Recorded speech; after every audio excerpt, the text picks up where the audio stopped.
Irmãos, abram suas Bíblias também no livro do profeta Isaías, e nós vamos ler nesse momento, capítulo 40 do profeta Isaías. É um texto também bastante conhecido, né, da maioria dos irmãos. Isaías, capítulo de número 40, verso 28 ao 31.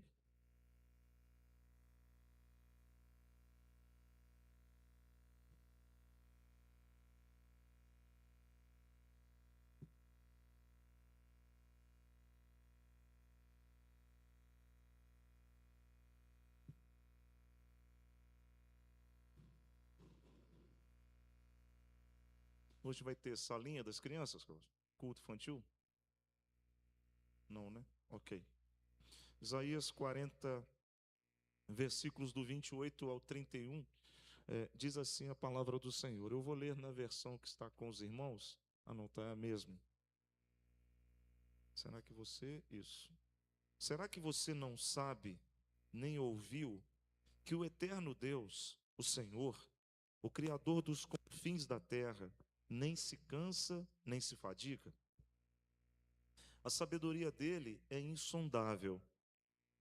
Ele fortalece o cansado e multiplica as forças ao que não tem nenhum vigor.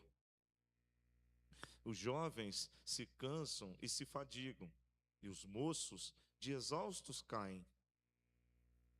Mas os que esperam no Senhor renovam as suas forças, sobem com asas como águias, correm e não se cansam, caminham e não se fadigam. Que Deus abençoe, né, a leitura da sua palavra aos nossos corações e que Ele mesmo venha falar aquilo que agrada ao coração dEle e fortalece a nossa alma, a nossa vida para o louvor da glória do nome do Senhor. E pensar exatamente em fortalecimento. Nessa semana estive lendo um pouco sobre as características exatamente do desânimo, né, da perda das forças.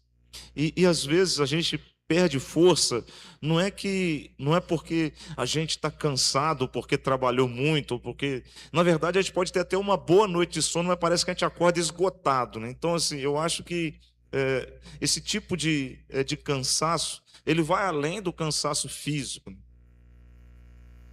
E como tema, eu diria o seguinte: quando a alma perde a força, o Deus que levanta os cansados e reacende a esperança. Acredito que nós estamos vivendo um tempo, né, em que esse tipo de cansaço não está se resolvendo simplesmente com uma noite de sono. A gente pode até ter uma noite de sono orientada pela medicina, pelos médicos, dormir 8 horas e mesmo assim ainda acordar exausto. E aí não é nem porque o corpo nosso está doente ou porque a gente está enfrentando uma situação complexa, mas sim pelo fato da nossa alma estar cansada. E uma das coisas que eu percebo nessa característica do cansaço da alma, né, da nossa estrutura de mente, é que parece que rouba a vontade da gente realizar qualquer tipo de trabalho ou mesmo se esforçar. E aí, principalmente, na realidade, quando nós nos deparamos com uma situação semelhante a essa, em trabalhar para o louvor da glória de Deus na casa do Senhor ou na igreja do Senhor. Esse tipo de cansaço, ele rouba a nossa alegria, ele furta, né, o prazer da gente estar na igreja, ele furta também, ou ele rouba o desejo da gente ler a Bíblia, abrir a Bíblia, ele rouba da gente o desejo da gente orar. Tem dito para os irmãos aqui nos últimos dias que, na verdade, a leitura da palavra e a oração precisam ser algo essencial na nossa vida, uma necessidade nossa, não uma obrigação. E esse tipo de cansaço, esse tipo de esgotamento, ele tem roubado esse ânimo e essa vontade, inclusive de meditar na palavra, de orar. E uma das coisas que eu ainda percebo, né, que mesmo que a gente, crentes em Cristo Jesus, ou seres humanos que somos, continuemos com o nosso estado de vida, ou seja, vivendo fisicamente, parece que a gente perdeu o próprio entusiasmo pela própria vida. Isso parece até contraditório, mas a verdade é que é algo que parece que a gente está apenas sobrevivendo ao longo do tempo. Irmãos, e se a gente parasse para poder analisar essa característica de sobrevivência, né, a gente percebe que muita gente tem chegado na igreja exatamente assim, né? Um corpo que anda, que se levanta quando manda, que senta quando manda, que abraça quando manda, um corpo que já não tem nem prazer de estar na igreja, mas está pelo menos cumprindo um rito, né, uma obrigação de se mostrar na igreja, para não ser notado como alguém que tem faltado, um corpo que, na verdade, já não tem desejo nem de carregar a Bíblia, ou de estudar a Bíblia, ler a Bíblia como necessidade. E ainda, quando faz, o faz por obrigação, porque tem que prestar o relatório, né, na escola bíblica dominical para dizer que fez a leitura diária. Parece que a maioria dos cristãos, isso em grande parte deles, estão vivendo situações muito semelhantes a essa. Eu digo que talvez nessa noite alguém possa ter chegado exatamente assim aqui hoje, como que exausto, como que cansado. E uma das coisas que eu afirmei, ou pelo menos escrevi pensando nisso, é que, na verdade, a gente não quer desistir de Deus, mas a gente está percebendo que já não está buscando Deus como a gente buscava anteriormente. Parece que a alegria do primeiro amor, sabe, aquela coisa da salvação, aquilo parece que foi se apagando ao longo da nossa vida cristã, do nosso relacionamento, e aí tem N fatores que podem contribuir para isso. Fatores internos, fatores externos.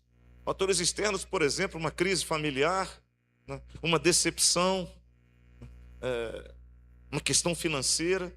Fatores internos são realidades hormonais, emocionais, que também trabalham para esse tipo de sentido. Então a gente continua frequentando o culto, como disse, de corpo presente, mas parece que a nossa alma está muito distante daqui. É como se a gente estivesse viajando, né? Eu ainda digo que, provavelmente, muitos do que estão vivendo isso estão sorrindo para as pessoas, mas, na verdade, dentro de si, parece que há um vazio extremamente profundo e grande. E não é por falta de Jesus, mas, na verdade, parece que é um vácuo que está dentro da gente exatamente por conta desse cansaço que a nossa alma está vivendo. Mas hoje, em nome de Jesus, eu trago uma boa notícia, uma excelente notícia. A notícia que eu trago hoje é que Deus conhece esse lugar na sua alma. A boa notícia que eu trago hoje é que o Senhor Jesus Cristo, nosso Deus, não rejeita os cansados. Na verdade, Deus tem chamado os cansados para andarem mais perto de si. E aí eu lendo, né, Russell Shedd, eu tive o privilégio de conhecer o pastor Russell Shedd, o pastor Hamilton também, nós estivemos juntos lá no nosso congresso de pastores. O pastor Russell Shedd, hoje na Glória, ele disse uma coisa em um dos seus escritos que eu anotei para mim e considero extremamente importantes. A graça de Deus, ela não apenas perdoa o pecador. A graça de Deus restaura o discípulo cansado para que ele continue a sua jornada e a sua caminhada rumo à glória do seu Senhor. É pela graça que a gente vive, é pela graça que a gente se alegra, é pela graça que a gente é renovado. E aí o desânimo parece ser exatamente uma batalha mesmo, uma grande batalha. Quando a gente lê o texto do profeta Isaías, no capítulo de número 40, Isaías começa a dizer exatamente de um povo que estava abatido, um povo que parece que perdeu esperança mesmo, um povo que estava pensando que Deus havia esquecido deles, ou que Deus não estava ouvindo as súplicas dele, os pedidos dele. E quando a gente faz uma relação com a nossa estrutura de sociedade nos dias de hoje, parece que essa relação é idêntica, é a mesma. Parece que o desânimo está fazendo a mesma coisa com a gente, distorcendo a nossa visão de Deus. Uma das coisas que essa distorção leva é acreditar que Deus não está ouvindo a gente, que Deus parece que está distante, que parece que nada que nós estamos vivendo vai mudar, parece que as nossas orações não ultrapassam o teto, parece que até os homens, enfrentando esse vale, vivem uma situação de que as coisas ao redor parecem estar engolindo um sufocamento, e isso é o cansaço. Se a gente for na história, a gente vai ter alguns exemplos, né, de grandes ícones ou personagens da história que viveram situações muito semelhantes. Por exemplo, Moisés, ao longo da sua história, houve um determinado momento que ele desanimou. Ele falou: esse povo não está distante, não tem como eu conduzir, então eu estou chateado. E ao ponto até de Deus falar para ele tocar na rocha, e ele bateu na rocha 2 vezes. impedindo de que ele entrasse. Ele viu a terra, mas não entrou na terra prometida. Se a gente caminhasse um pouquinho, Jeremias, né, o chamado profeta chorão, quanto Jeremias chorou por o povo não ouvir a palavra de Deus através do seu testemunho. Se a gente caminhar um pouco nessa característica dos ícones da nossa história, dos personagens da história, a gente poderia dizer Elias, por exemplo.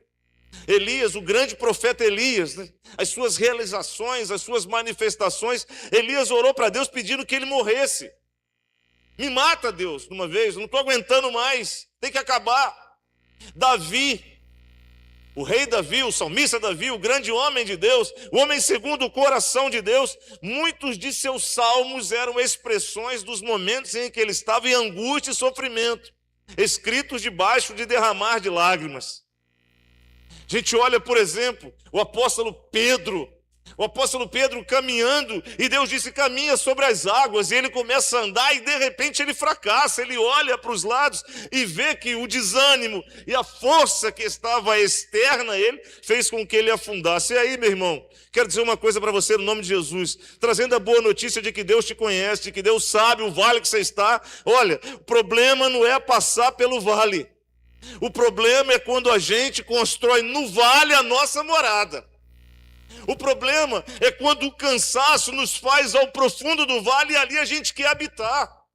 A gente acha uma zona de conforto, ainda que sofrível, mas a gente quer permanecer nela. Esse é o problema. Quando digo essas questões, eu começo a imaginar pelo menos duas coisas. A primeira delas, Deus não disse que nós estaríamos isentos de enfrentar problemas e dificuldades, inclusive o desânimo. E a segunda coisa, Deus disse para nós que em meio a todas elas Ele passaria conosco. Eis que estou convosco todos os dias até a consumação do século. Então a gente precisa mudar um pouco a nossa perspectiva. O vale não pode ser a nossa morada. O deserto não deve ser o lugar da nossa habitação contínua. Jesus passou lá 40 dias e 40 noites e foi lá que Ele encontrou proximidade com Deus através das dificuldades que Ele enfrentava. E aí, dentro de toda essa estrutura, quando a gente constrói morada no vale, parece que o vale paralisa a nossa vida. Né? Eu vou dizer uma coisa para os irmãos, preste atenção nessa frase que eu escrevi. Já dizia Jonathan, ele está aqui? Bai, pastor Bruno, Jonathan. Agora ele falou, bai, Jonathan. Então, bai, pastor Bruno. Uma das armas mais perigosas do inimigo não é o pecado escandaloso, é a paralisia espiritual. Eu vou repetir. Uma das armas mais poderosas do inimigo, talvez não seja o pecado escandaloso que você cometeu, mas é a sua paralisia espiritual. É o quanto você reside no vale da sombra e da morte, acampando naquele lugar através do sofrimento que você está vivendo. Você julga que nada é mais forte do que a dor que te abarca. E aí a gente deixa de servir, a gente deixa de lutar, a gente vai e adia tudo. E aí começa a usar algumas desculpas. Depois eu vou resolver isso. Depois eu oro, então. Eu vou esperar um pouquinho que eu não estou legal. Depois eu vou ler a Bíblia. Depois eu volto. Não, depois eu tento recomeçar, porque agora não dá. E uma das coisas mais importantes nesse aspecto é que o coração vai esfriando. Nosso relacionamento com Deus vai esfriando. Nós vamos nos distanciando de Deus. E aí mais profundamente no vale a gente entra, tornando ali a nossa casa. Quero dizer uma coisa para você, meu irmão e minha irmã. A Bíblia nunca disse, né, que Satanás precisava destruir um cristão. Na verdade, a Bíblia diz que Satanás só precisa convencer o crente que não vale mais a pena continuar. Quando ele planta a semente no teu coração de que nada mais tem valor, de que as coisas não valem mais a pena, de que crer, de que confiar, de que não há mais forma exatamente de mudar, Satanás paralisou você no vale. E não é ele quem está destruindo as suas esperanças, é você que está acreditando que suas esperanças se foram. Inclusive, que o Deus que você serve, ele deixou de ser o maior por conta do problema que se tornou muito maior do que o seu Deus. A gente ouve uma frase, né, bem antiga, e ainda quando criança, né, não mostra para Deus os teus problemas, ou o tamanho dos teus problemas. Mostra para os teus problemas o tamanho do Deus que você crê. E às vezes a gente consegue inverter isso com essa inanição de Satanás. Charles Spurgeon disse o seguinte: a esperança é o remédio da alma. Quando a esperança desaparece, até as pequenas tarefas, elas se tornam pesadas. Quando a gente deixa a nossa fé enfraquecer, até os menores problemas ou as menores crises se tornam em grandes ansiedades. Fruto da nossa realidade nos faz estar parado. Talvez seja exatamente isso que alguém nessa noite esteja vivendo nesse lugar. Tem muita gente que está tornando o levantar da cama uma verdadeira batalha, não quer sair da cama. Tem muita gente que para trabalhar não quer mais trabalhar porque não acha ânimo e força para isso. E aí, quando as pessoas levantam para cantar na igreja com alegria, porque dizia isso hoje cedo lá em São João Nepomuceno, sabe? A igreja se reúne no templo, é para adorar ao Senhor. A reunião dos santos é para prestar culto de louvor e adoração a Deus. E o maior privilégio que nós temos em nos reunir na igreja para adorar a Deus é o presente que o Senhor nos deu, que através da sua graça nos salvou da condenação eterna. Então, todo e qualquer motivo ainda é menor do que louvar a Deus, porque Ele nos redimiu do nosso pecado e nos tirou do inferno. E aí, quando as pessoas se levantam alegres porque há no coração a certeza, nenhum problema é maior do que o meu Deus, nenhuma luta durará para sempre, nenhum choro permanecerá, a noite findará e nascerá o dia. Quando as pessoas, a sua esperança permanece viva, as pessoas se levantam e cantam e adoram ao Senhor, porque sabem que nada disso é para sempre. Mas o que permanece para sempre é a fé em Deus que leva à eternidade com Ele no céu. Isso é maravilhoso. Então eu sei e aprendi que todas as minhas dores, ainda que pareçam ser grandes, que todas as minhas lutas, ainda que pareçam ser suficientemente grandes ou muito maiores do que eu, elas nunca poderão ser maior do que o Deus que me sustém e de que me renova. E essa realidade, irmãos, nós podemos ver isso descrito em Hebreus capítulo número 11, quando o próprio Russell Shedd, em uma de suas mensagens, usando a palavra de Deus, ele disse o seguinte: Senhor, eu quero falar sobre fé. E aí Deus disse, coloca para nós Hebreus 11, verso 1, por favor. Deus disse, leia então Hebreus 11, 1, que diz o seguinte: ora, a fé é a certeza de coisas que se esperam e a convicção de fatos que se não veem. A minha esperança é que, mesmo não vendo, eu creio que eu receberei do meu Deus, porque meu Deus sabe o que é melhor para mim. Aí Russell Shedd falou, Senhor, isso é muito básico, todo mundo sabe disso. Eu sei disso, toda a igreja sabe disso. Por que o Senhor quer que eu fale sobre isso? Aí Deus disse para ele, então diz o seguinte: fé é a todo instante dizer sim, Senhor. Está chorando, irmão? Vou louvar o Senhor. Está feliz, irmão? Sim, Senhor, eu vou te louvar, meu Deus. Deixa a tua parentela, tudo que você tem, e vai para o lugar que eu ainda vou te mostrar. Sim, Senhor. Pega teu filho, teu único filho que eu te prometi, e apresenta a mim. Sim, Senhor. Fica aqui, gente, porque eu e o menino vamos àquele lugar, adoraremos ao Senhor e voltaremos.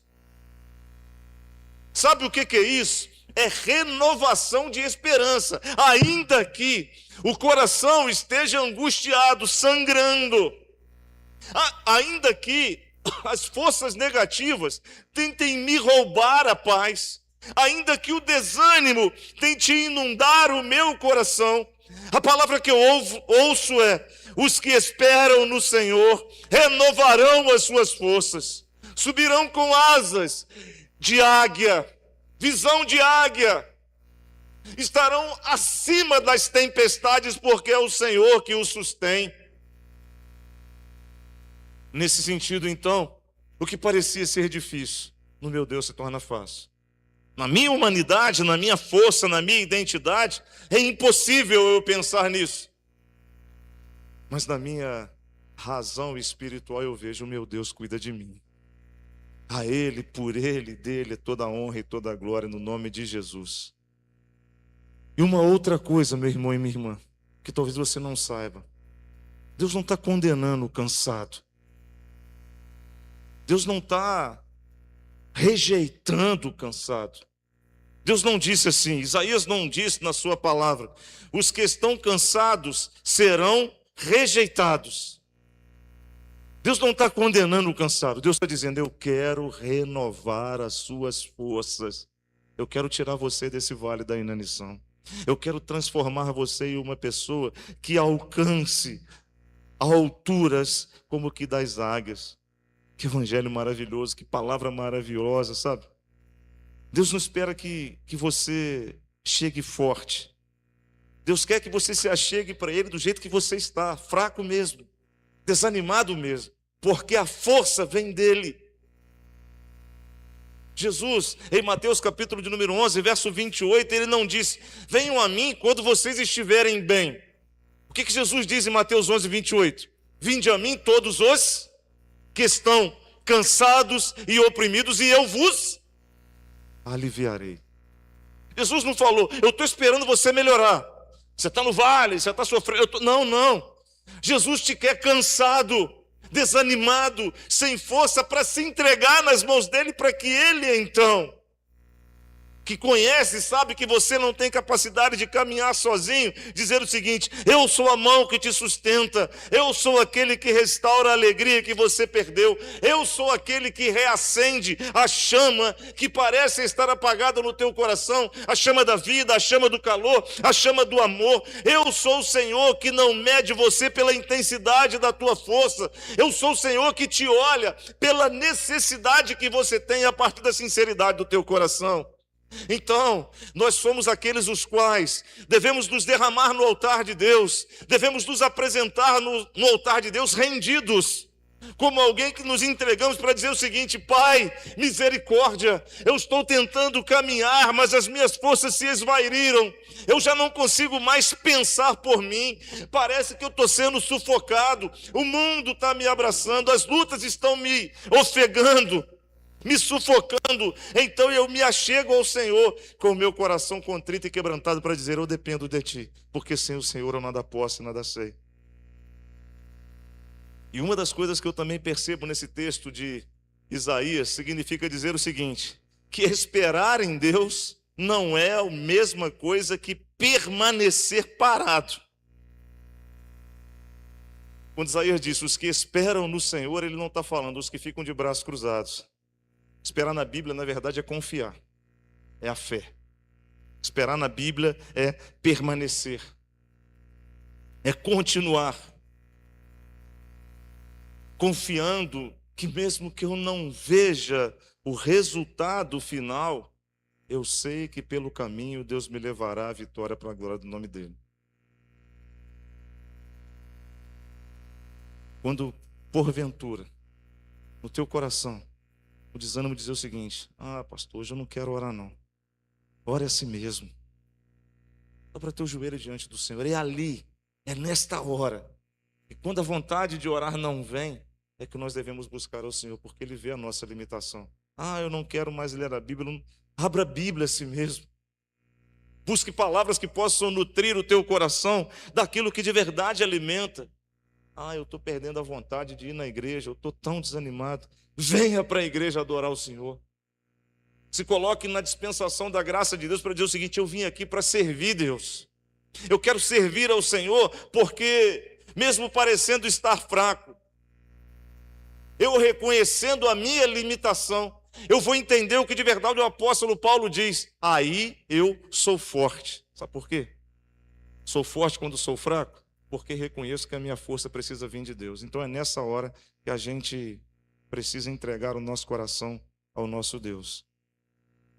Pastor Exaltino Gomes Coelho Filho dizia o seguinte: a maturidade cristã, ela nunca vai ser guiada pelo humor do momento, mas sim pela fidelidade ao Senhor. Eu disse isso uma vez aqui sobre a espetacularização da fé. Tem muita gente, né, mantendo ou crescendo espiritualmente nas igrejas em virtude do humor do momento. Quando o show está bacana, quando a música está bacana, está todo mundo maduro espiritualmente, suando espiritualmente. Mas quando essas coisas acabam, parece que as pessoas vão embora e não mais querem.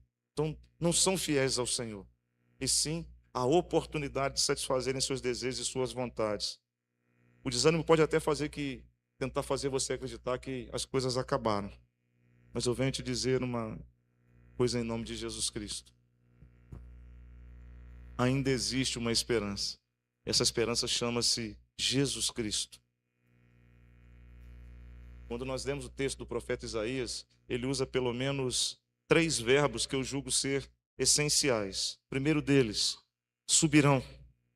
Mas os que esperam no Senhor sobem como águias. Pode ter certeza que vai acontecer dias da renovação da sua força, por se deleitar no Senhor, que Deus fará você voar acima de todas as circunstâncias e de todos os problemas. Pausado ou pousado nas mãos de Deus, porque é Ele que vai fazer voar. O segundo verbo é correm ou correrão. Há dias em que Ele mesmo é que vai fazer dar o vigor necessário para que a sua missão seja cumprida naquele dia. E o terceiro verbo, caminho ou caminharão.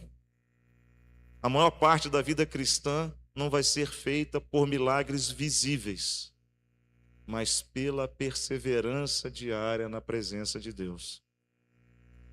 Eu não creio em Deus por aquilo que Ele pode fazer. Eu creio em Deus por quem de verdade Ele é. Porque saber o que Ele pode fazer, eu até sei. Agora, quem de verdade Ele é que eu preciso conhecer na minha vida. Porque fazendo Deus ou não fazendo Deus, Ele não deixa de ser Deus na minha vida. Hoje eu vim dizer que o mesmo Deus que olhou para Elias quando pediu a morte, levantou ele, que restaurou Pedro quando Pedro estava afundando, que fortaleceu Paulo quando Paulo estava preso, que alegrou o coração de Moisés, de Jeremias, de Josué e de vários outros. É o mesmo Deus que nessa noite está para dizer o seguinte: o seu cansaço, a sua dor e a sua tristeza nunca será a última palavra. Sabe por quê, irmão? Porque a última palavra não vai ser sua e nem de ninguém, senão de Deus. O mundo pode falar tudo, mas Deus é quem vai trazer a palavra plena para a glória do teu nome. Eu vim hoje pedir, meus irmãos e minhas irmãs, ao Deus Todo-Poderoso da minha vida e da nossa história, que venha renovar as nossas forças, se é que estamos cansados, se é que estamos precisando exatamente de algo que possa reavivar a nossa fé e a nossa esperança. E esse algo é o Senhor na pessoa do seu Espírito Santo. Portanto, fecha teus olhos, curva teu coração. Nós vamos orar no nome de Jesus Cristo. Eu quero interceder pela tua vida. Talvez você possa ter chegado hoje aqui nesse lugar apenas existindo, sabe? Talvez sua Bíblia nem está abrindo mais. Sua oração talvez está silenciosa, seu coração já não tem entusiasmo nenhum. Mas Deus trouxe você nessa noite para te dizer a seguinte frase: filho meu, eu ainda não terminei a minha obra na tua vida, não. Eu estou só começando. E essa obra vai fazer com que você levante os olhos, seja fortalecido e comece a receber hoje a manifestação da glória do Senhor Deus nosso, em nome de Jesus Cristo. Portanto, se porventura, ao ouvir essa palavra, Deus tem tocado no teu coração, e você deseja, sabe, encontrar esse fortalecimento e esse renovo que só pode vir dos altos céus na pessoa do Senhor. Este mesmo Deus está nessa noite no Espírito Santo, neste lugar, atuando e falando ao teu coração. E o interessante é que muitas das vezes nós falamos: puxa vida, né? Essa palavra poderia ser para fulano, Beltrano. Não, Deus queria falar com você mesmo. E se porventura você entende que Deus está falando ao teu coração para oferecer esta oportunidade, eu quero orar por você. Deus te abençoe, meu irmão. Deus abençoe, Deus abençoe, Deus abençoe os irmãos, Deus abençoe. Se você quiser que eu ore, Deus abençoe. É só levantar sua mão. Deus abençoe, minha filha. Deus abençoe, meu irmão. Deus abençoe. Deus te abençoe, Deus abençoe, Deus abençoe, Deus abençoe, Deus abençoe. Pode abaixar sua mão, pode. Ah, mais alguém? Eu quero orar por você somente. Deus abençoe, meu filho. Deus te abençoe. Ah, mais alguém? Deus abençoe, irmão. Deus abençoe. Pai querido, Pai amado, Em nome de Jesus Cristo, nosso Senhor e Salvador, nós te adoramos, ó Deus, por tudo que vimos e ouvimos da parte do Senhor neste lugar. Obrigado, ó Deus, pela manifestação da tua graça. Obrigado por tua presença. Obrigado, ó Deus, pelo dia que o Senhor nos concedeu. E muito obrigado, ó Deus, pelo privilégio de poder estar reunido com os meus irmãos e irmãs para prestar ao Senhor o culto que somente ao Senhor é devido. Por cada cântico cantado, por cada palavra lida, nós te adoramos e te agradecemos. Pai Santo, Pai amado, em nome de Jesus Cristo, agora que a tua palavra foi apresentada a nós, e nós que estamos aqui com os nossos corações quebrantados diante do Senhor, talvez nos sentindo, ó Deus, cansados, eu venho pedir no nome de Jesus Cristo humildemente, que tudo o que foi prometido na tua palavra se cumpra na vida do teu filho e da tua filha, no nome de Jesus.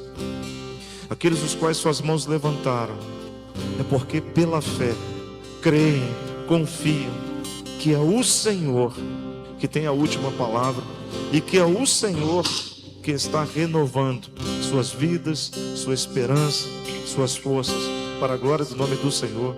Bênção dos teus servos no nome de Jesus. Portanto, Pai querido, abençoa aqui teus filhos e filhas, seus sonhos, seus projetos, seus lares. Abençoa, Deus, as suas vidas, livrando, ó Deus, do mal, restabelecendo, Pai querido, a saúde espiritual, emocional, física, em nome de Jesus. Cura, Deus, liberta, Senhor, restaura, Senhor, no nome de Jesus. Que a tua palavra seja viva e verdadeira na vida dos teus filhos e filhas, para a glória do teu nome. Assim, ó Deus, nós entregamos a tua igreja nas tuas mãos e te rogamos, ó Deus, ser conosco, nos guiando, Pai querido, e nos enchendo com a tua graça e com a unção do teu Espírito Santo. Abençoa-nos, ó Deus, nesta semana. Seja uma semana de vitória, uma semana de graça, de alegria, de bênção, ó Deus, em nome de Jesus. Que nós, ó Deus, a cada dia possamos crescer na graça e no conhecimento do Senhor, no ganhar almas para Cristo, e sermos uma igreja, ó Deus, que tem a identidade do Senhor. E agora, leva-nos em paz, guia-nos aos nossos lares, livra-nos do mal, e nos dê, ó Deus, uma boa noite de sono na tua presença. Muito obrigado por este momento. E agora, que o grande amor de Deus, Pai,